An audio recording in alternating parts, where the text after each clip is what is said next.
Hell has order. Thrones, hierarchies, laws. Even the devil answers to something. But there is a name that predates. A presence older than Satan's crown. A force that corrupts. Ancient texts call it lawlessness. Kings felt it behind their thrones. Prophets warned that when it rises, truth collapses and power rots.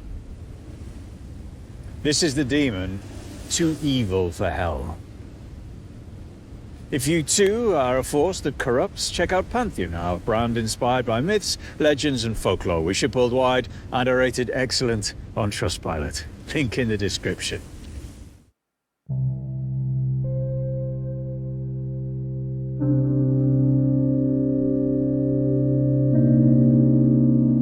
Belial.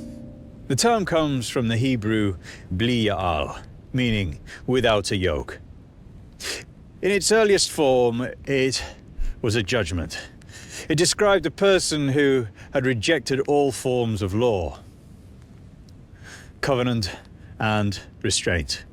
One who had thrown off the moral structure and would not be brought back under it. Throughout the Hebrew Bible, the phrase sons of Belial appears as a label for those beyond redemption. But even here, Belial is more than a metaphor. He moves under the surface, nameless but present, the force invoked whenever society fractures from the inside. In Autonomy 13:13, the sons of Belial are men who rise up in the community and lead an entire city into idolatry, turning the people away from the covenant, inciting them to worship alien gods. The penalty is total destruction. The city is to be razed, its inhabitants killed, wealth burned, its ruins left forever.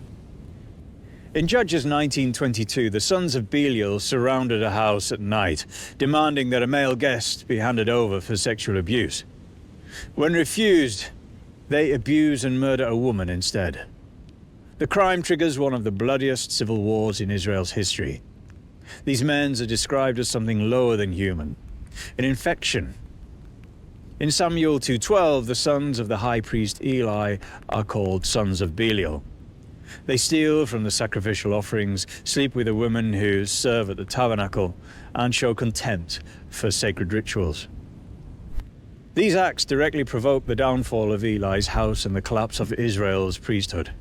In each case, Belial doesn't appear as a figure, but his presence is everywhere order fails.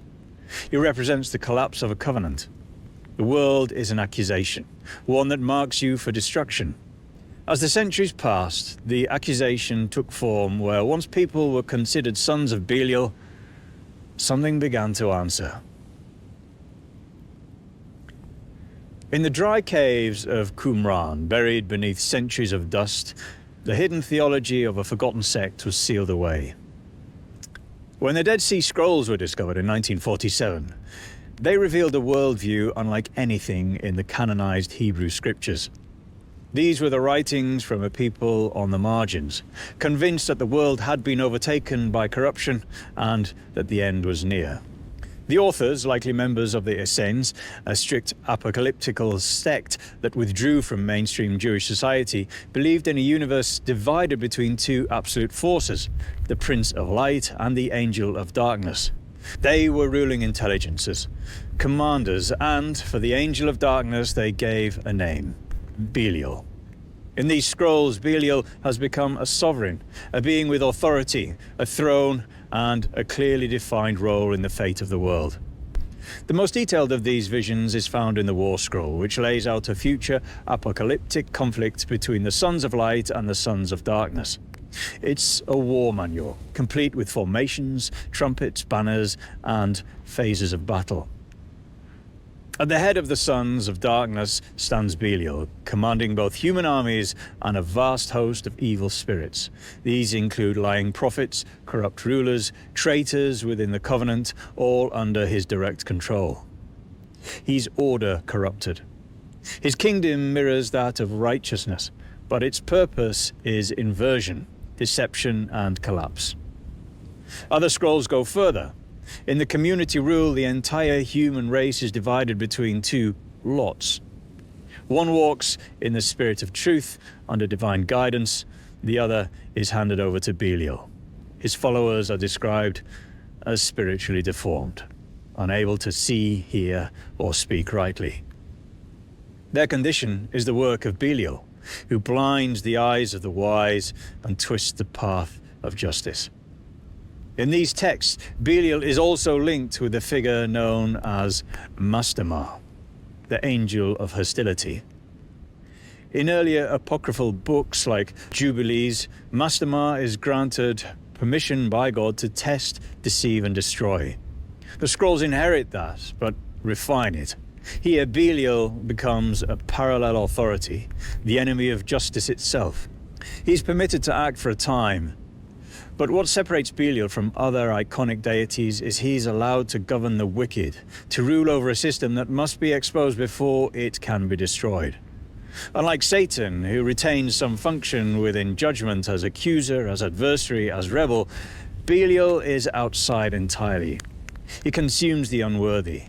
He operates a form of evil that is fully systemized, fully conscious, and fully organized. A kingdom of darkness with its own order. And with that, the curse becomes a crown. The word becomes a ruler. The name becomes a throne. Belial rules, and what he rules is everything that cannot be saved.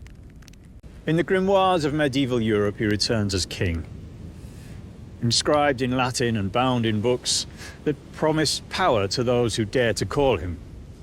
Among these texts, one stands above the rest, the Lemegeton, or Lesser Key of Solomon, a foundational manual of demon summoning compiled between the 17th and 18th centuries. The first section, known as the Ars Goetia, lists 72 demons said to have been bound by King Solomon himself. These spirits are catalogued with precision, each with their title, appearance, and abilities, and number of legions. Belial is one of the highest ranking. He is named as a mighty and powerful king, created immediately after Lucifer. He commands 80 legions of demons. The grimoires describe him as appearing with the grace and stature of a ruler. He comes as a crowned figure, regal and composed, with the calm presence of one who expects to be obeyed. Some sources say he rides upon a chariot of fire, before others describe him seated, speaking with clear and commanding voice. He arrives as power made visible. But this power doesn't come cheaply. The Goetia warns that Belial will only speak the truth or remain loyal if offered a proper sacrifice, a gift, a promise, or an offering of blood. Without it, he deceives, manipulates, and destroys. He grants titles, favors, and positions of power. He's said to elevate individuals to dignities, reconcile enemies, and redistribute influence across courts and kingdoms. His power is transactional. He gives because he can, not because he must. Among the hierarchy of hell, he is placed alongside other great rulers, Asmodeus, Beelzebub, Paimon. But Belial's rule is different. His authority isn't based on obedience to Satan or Lucifer. His position is his own. He is the throne. Summoners fear him for this reason. They call upon him for influence, but treated him with suspicion. He was known to lie, known to corrupt, known to turn rituals back to their casters. Unless compelled by specific ceremonial protections, Belial would act according to his will, and his will was rarely aligned with those who summoned him. In the Goetia, there are demons who teach philosophy. Others reveal treasure, command weather, or offer secret knowledge. Belial offers something else: authority without allegiance. He rules without chains. He ascends without loyalty. He gives power, but never gives it away. In these texts, the ancient accusation has become a king. The angel of hostility has become a patron of dominance. The force of lawlessness now speaks in legal terms: binding contracts, negotiated offerings, signed pacts. Belial is negotiated with. In the ancient world, demons brought storms, sickness, temptation, but Belial's power runs through governance. His territory is systems. He appoints, he rules, and what he rules is corrupt authority. Across centuries of demonology and esoteric theology, Belial emerges again and again as a force behind regimes that rot from within. In political grimoires and later occult interpretation, he is named as the patron of tyrants, false priests, puppet kings, and the machinery that sustains them. Belial twists power. He bends thrones into altars to himself. His name becomes shorthand for manipulation through office. Medieval texts associate him with false prophets who spoke in the name of God but answered only to personal gain. He was seen behind inquisitions that justified cruelty, rulers who turned laws into weapons, and institutions that fed on fear and control. This culminates in an interpretation of 2 Thessalonians 2, where the Apostle Paul warns of a figure called the man of sin or the son of perdition, one who seats himself in the temple of God claiming divinity, though the text never names him. Some early demonologists and later occultists identified this figure with Belial, viewing him as a prototype of the Antichrist. It wasn't just what he destroyed, it was how. Through systems that appeared legitimate, through temples, palaces, and courts, through titles, rituals, and laws. Wherever power exists without virtue, wherever authority serves no truth but its own survival, Belial is enthroned. Some demons fell. Belial never did. There are angels who rebel, are cast down, are punished for disobedience. Even Satan remains tethered to a role: adversary, tester, accuser. He is part of the celestial order, even if he acts as a shadow. But Belial doesn't fall from grace. He emerges outside of it. There is no record of his rebellion because there was no allegiance to break, no descent because there was no height. If the divine is the architect of light and law, Belial is the pre-existing nothingness that refused to be organized. You cannot fall from a building that was constructed after you were already standing in the field. The autonomy is what makes him singular. Where Satan acts with structure, even in defiance, Belial exists in opposition to structure itself. He is lawlessness that organizes, authority without appointment, a throne without a crown above it. Earlier we saw him as a general in the War Scroll and a king in the grimoires. These are his nature. This is why the Dead Sea Scrolls describe the end of days as a collision of 2 totalities. This is the light attempting to finally colonize the darkness, and the darkness finally attempting to extinguish the light. In Belial, we find an alternative to existence. He is a rival, and unlike those who fell, Belial never had to rise. In modern occult traditions, Belial is embraced, transformed from a figure of condemnation into a symbol of liberation.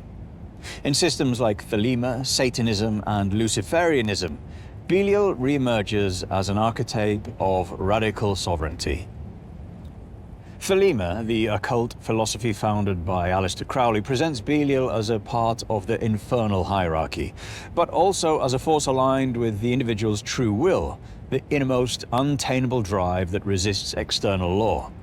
Belial is the refusal to kneel, the impulse to ascend through will alone. In Crowley's workings and later Thelemic writings, Belial appears as a current, the black flame, a destructive creative power that refuses to be tamed by divine or dogmatic authority. In Luciferianism, Belial represents what cannot be shackled. He's invoked by those who seek to dismantle internal and external systems of control.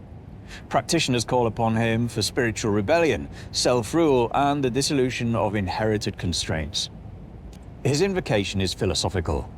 Belial is seen as the power that demands nothing and offers everything, at a price: the destruction of illusion. Even within some current systems of Satanism, particularly theistic Satanism and anti-cosmic traditions, Belial is set apart. He is an ally of entropy, a symbol of the will to collapse all imposed order, moral, cosmic, or spiritual. To those who walk these paths, Belial is the refusal to be defined. He is what stands at the center of power without ever bowing to the structures that claim to grant it. In these traditions, Belial is liberation through destruction. Freedom from the system, a throne that cannot be given because it was never taken. It was always his. Christianity, like it does with many other forces, buries. It renames, absorbs, and simplifies. It takes fragmented horrors and rival powers and fools them into a single manageable adversary. By the time the doctrine is hardened, the specific terror of Belial was flattened. He became just another name on a list of demons, another face for Satan. But as we've seen, the record tells a different story. Throughout history, the sons of Belial were ungovernable, from the scrolls of the Qumran to the grimoires of the kings. Belial was never a servant of the divine order gone wrong. He was the architect of an alternative. This distinction is what the early church could not allow to persist. Satan, even in his darkest form, is a creature of the system. He is the fallen son, the permitted adversary, the accuser who still recognizes the court's authority. But Belial is the anti-creation. He represents the terrifying possibility that power can exist entirely outside heaven's order. To maintain a universe governed by a single hierarchy, you must collapse the enemy into a singular figure. You must turn the rival into a rebel. Belial refuses that collapse. He stands as a reminder that there is a form of power that doesn't ask for permission, a throne with no crown above it, a name with no chain behind it. The doctrines say the devil will one day be bound, but Belial was never part of that contract. And that is why, even if Satan is bound, Belial still stands. We spent centuries watching the horizon for a rebellion, never realizing that the vacancy was the point. Belial isn't the one who broke the world. He's the one who moved in once it stopped working. He doesn't need to tempt you. He just needs to stay quiet while the lights go out. He isn't coming. He's already finished.